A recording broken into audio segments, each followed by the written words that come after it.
In the small village of Otukpo, where the red earth holds stories of generations, the cries of two babies filled the air on a rainy night. The villagers whispered, "Ah, the gods have sent a blessing. Twins." They were named Ehi and Ebo. Ehi, the older by a few minutes, had eyes that sparkled like river stones, while Ebo, the younger, was calm, her gaze deep and steady like the quiet before a storm.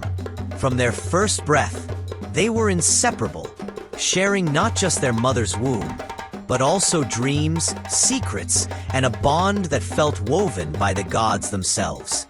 Their mother, Ojima, a strong woman known for her wisdom, watched her daughters grow with pride. But even in their joy, the elders often murmured, "Twins bring both blessing and burden. The gods are watching." No one understood what they meant, until the day fate decided to twist their lives into a story that would be told long after the red dust had settled. That day was still far, but it was coming, waiting patiently like a hunter stalking its prey. Ehi was the wild one, always chasing after the wind, laughing as she danced barefoot in the rain. She dreamed of city lights, of big cities where her voice could echo on radios, and where her face could shine on billboards. Ebo, in contrast, was the quiet flame. She helped their mother in the kitchen, listened carefully to the stories of the elders, and carried the hopes of the family on her slim shoulders. People in Otukpo would say, "Ebo is the good one, the responsible one. Ehi? Ah, she is like the wind, free but unpredictable." Yet, despite their differences, the sisters loved each other fiercely. They shared a single mat at night, whispering secrets and dreams into the darkness. Ehi would hold Ebo's hand tightly and say, "Sister, no matter what happens, it's you and me. Always." And Ebo would smile, though sometimes there was a sadness in her eyes that even Ehi didn't see. It was as if she already knew that some promises are too big for this world to keep. Ebo and Ehi were more than sisters. They were two halves of the same moon, shining in different ways, but forever tied by the sky. They shared everything: wrappers, secrets, laughter, and even their mother's cooking pot. On quiet evenings, they would sit outside their small compound in Otukpo, gazing at the stars while Ehi spoke of big dreams. Becoming a singer, traveling to the city, seeing her name in lights. Ebo, in her soft voice, would smile and say, "Dreams are beautiful, but they must rest on solid ground." Ehi would laugh, pulling Ebo's hair playfully, calling her old woman. Their mother, Ojima, watched them with pride, often saying, "The gods sent me twins so I would never be lonely." Ebo was her helper, fetching water, tending the fire, grinding pepper. Ehi, though wilder, was her joy, singing while she worked, filling the air with laughter. The two were inseparable. Villagers often joked, "If you see Ebo, Ehi is nearby, and if you see Ehi, Ebo is not far behind." Their bond was a thread that wove through every corner of their lives, strong and beautiful, until the day that thread began to fray. Ehi was fire, burning, untamed, and impossible to hold. She loved to climb trees, race boys in the field, and splash in the stream until her mother scolded her for ruining her wrapper. She dreamed loudly, with no apologies. One evening, under the mango tree, she told Ebo, "Sister, I don't want to stay in this village forever. I want more, big things, bright lights, crowds screaming my name." Ebo, ever gentle, placed a hand on her shoulder and said, "Ehi, the world is big, but it's also dangerous. Promise me you'll be careful." Ehi grinned, eyes sparkling like river stones in the sun. "I'm not afraid, Ebo. I have you. You'll always protect me, won't you? Eber nodded, though something in her heart ached quietly. She loved her sister, yes, but she also feared for her. Erhi's spirit was too wild, too hungry for a world that didn't always play fair. And in the quiet moments, when Erhi's laughter echoed into the night, Eber would close her eyes and pray. Let no harm come to my sister. Let us stay together, always. The Festival of Drums was the pride of Otukpo, a night when the whole village gathered under the moonlight to dance, feast, and tell stories. Erhi was the star of the festival, twirling in her wrapper, her laughter like music, her energy a magnet for all eyes. Even the elders clapped in admiration, whispering, "That girl is like a flame, too bright, too wild." Eber, ever the quiet one, helped their mother serve food, her heart swelling with pride and a hint of worry as she watched Erhi glow in the firelight. It was at that festival that Otukpo, a young man from Makurdi, first noticed the twins. His eyes followed Erhi's every move, captivated by her boldness. But it was Erbo's quiet grace that lingered in his mind long after the drums stopped beating. Erhi didn't notice. She was busy dancing, her head thrown back, her spirit untamed. That night, as they walked home, Eber whispered, "Erhi, don't forget that beauty can attract both good and danger." Erhi laughed and replied, "Let danger come. I'll face it with my head held high." Eber didn't argue, but deep in her heart, a quiet fear began to grow. One quiet night, after the village had fallen asleep, Eber and Erhi lay under the stars, sharing a single wrapper.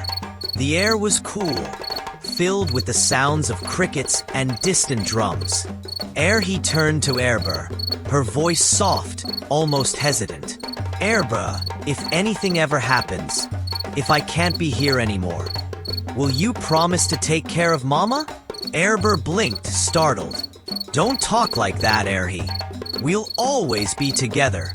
Erhi smiled, but there was something in her eyes, a knowing, a sadness, as if she had already seen the storm clouds gathering. They lay in silence for a while, the weight of unspoken fears hanging between them. Finally, Eber whispered, "I will always protect you, Erhi, no matter what."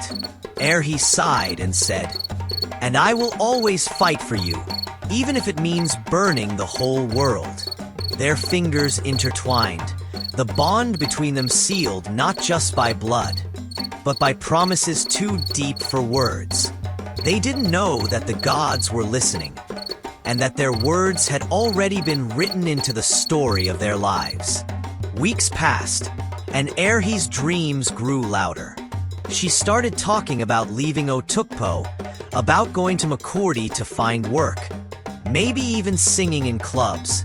Ojima, their mother, warned her, "This village is your home. Don't let the world swallow you." But Erhi, ever restless, argued, "Mama, I'm not meant for this small life. I want more." Eber tried to reason with her, reminding her of the dangers, but Erhi only laughed, saying, "You worry too much. I'll be fine." But Eber wasn't fine. She couldn't shake the feeling that something was coming, something dark, something final.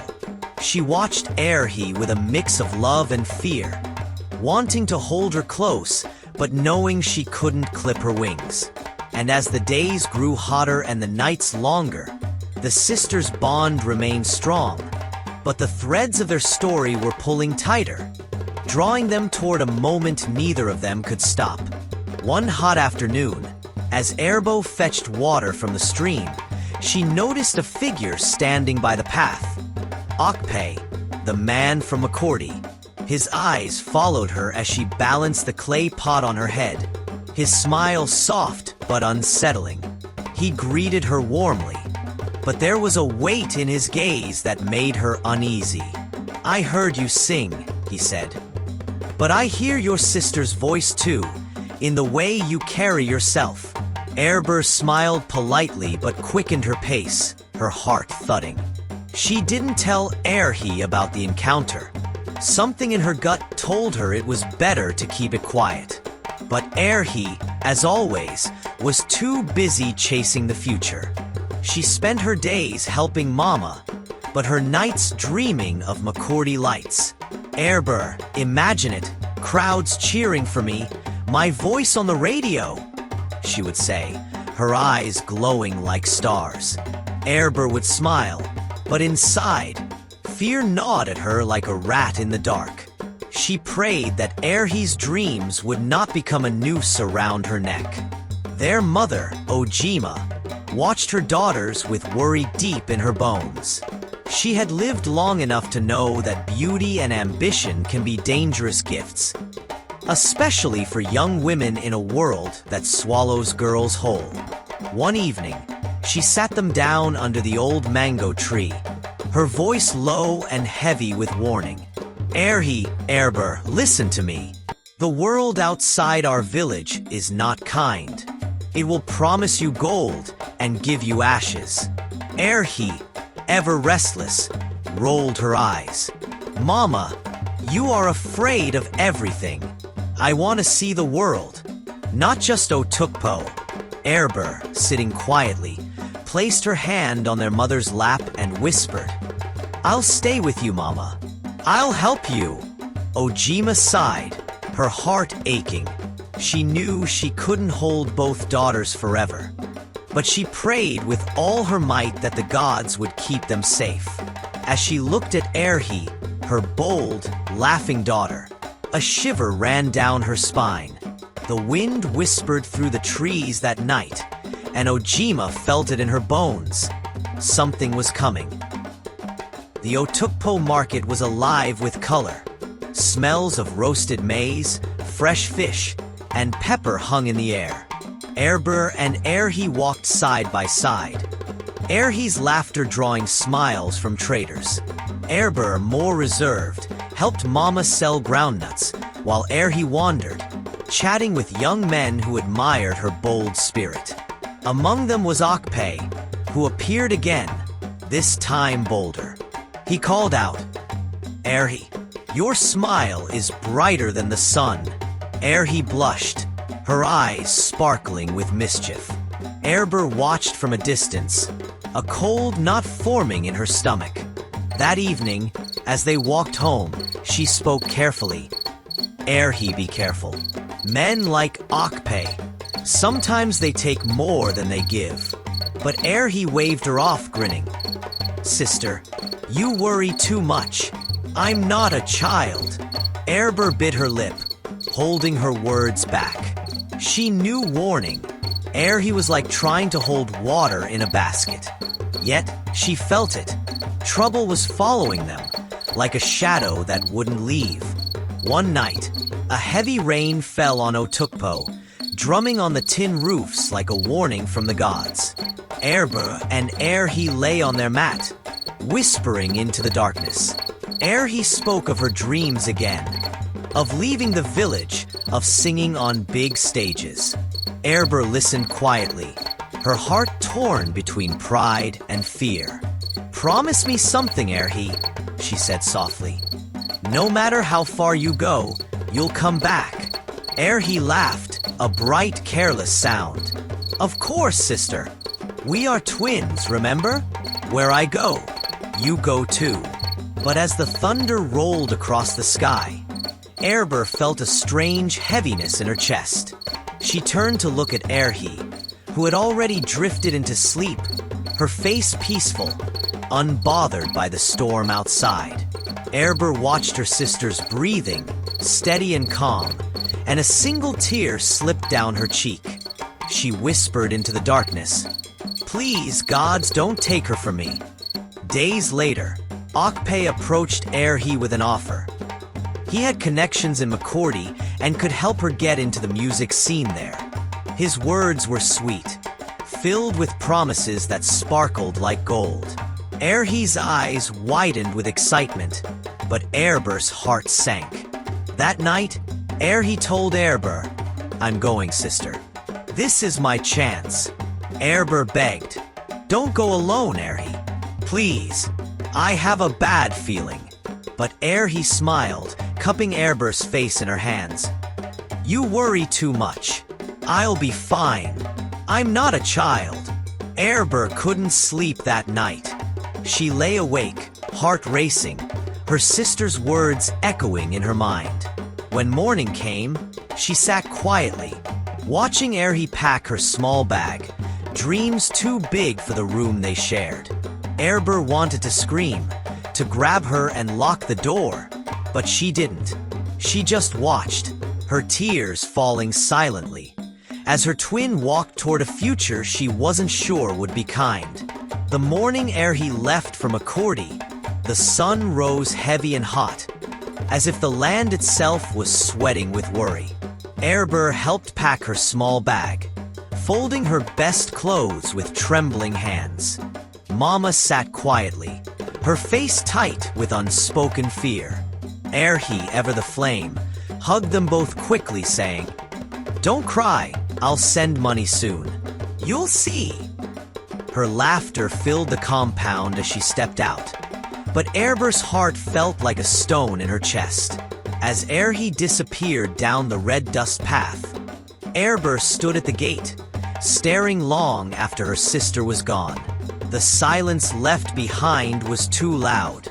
That night, Eber sat outside, watching the stars, tears soaking her lap. She whispered into the wind, "Sister, please, please come back safe." But the wind only carried her words away, and the crickets chirped, unaware of the storm that was quietly brewing. Weeks turned into months, and life in Otukpo continued, but it felt like the air had gone stale. Mama grew thin with worry, often sitting at the door, staring into the distance. Letters came, but not often enough. Erhi wrote of crowded markets, smoky clubs, and people who promised her the world. Eber read the letters out loud, her voice shaking. Something felt wrong. The letters were too bright, too cheerful, like a cloth hiding a wound beneath. One night, as Eber washed plates under the moonlight, a neighbor whispered, "They say girls in the city lose themselves, they forget their roots." Eber's hands trembled, the water slipping through her fingers. She prayed harder that night, begging the gods to watch over her sister. But in the quiet of her room, she knew prayers alone could not hold back the tide. Eber and Mama waited for Erhi's promised visit. She had written, "I'll come home for the festival. I miss you both so much." Mama prepared her favorite soup, grinding pepper and slicing okra with careful hands. Eber cleaned the compound, scrubbing the floor until it shone. The festival came and passed. No Erhi. The food went cold, the compound quiet. Mama sat outside, rocking slowly, her eyes searching the horizon. Eber felt a deep ache, a hollow space where her sister's voice should have been. Days later, a letter arrived, but it wasn't from Erhi. It was from a stranger, a man named Orwecho. His words were short, formal, and carried no warmth. "Your daughter is not well. She has taken ill. Come if you can."